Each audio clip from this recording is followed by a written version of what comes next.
Just one more on the lab leak news from the Department of Energy. With all of this information coming out, and obviously the president had ordered a multi-agency effort that included the Department of Energy to try to get at the origins question. But looking, with hindsight 2020, and now these conclusions coming out from parts of this administration, was it prudent to have at the time some administration officials voicing support for one origins theory over another, like Dr. Fauci did in a couple instances? He said, my belief is that it's most likely natural transmission.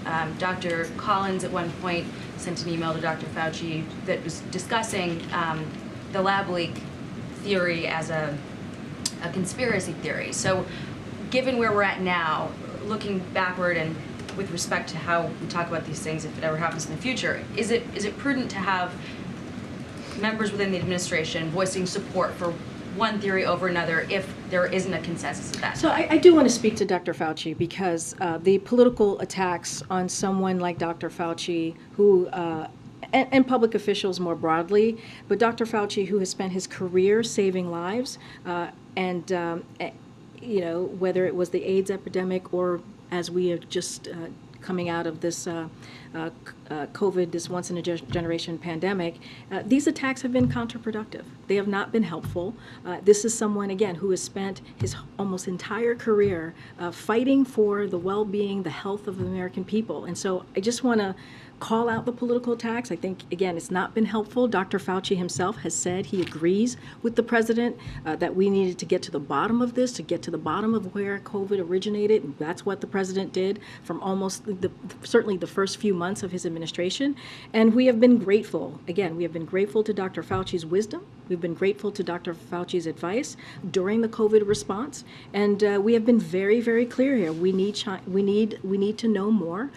We need to get to the bottom of how COVID-19 originated, and so that is why the president directed his IC and his intelligence community to get to the bottom of this. And so I'll leave it there.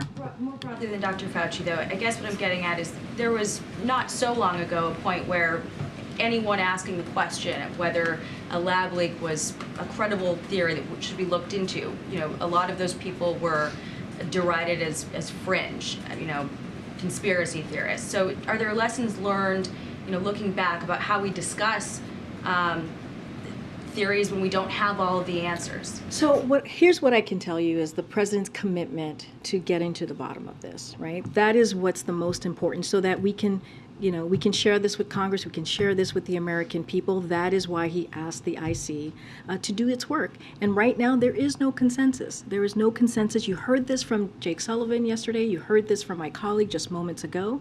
And we're going to do everything that we can. The president is asking his team to do everything that they can to figure out where it originated because of what could potentially happen next, because of the potential of having another pandemic. And I think that's what's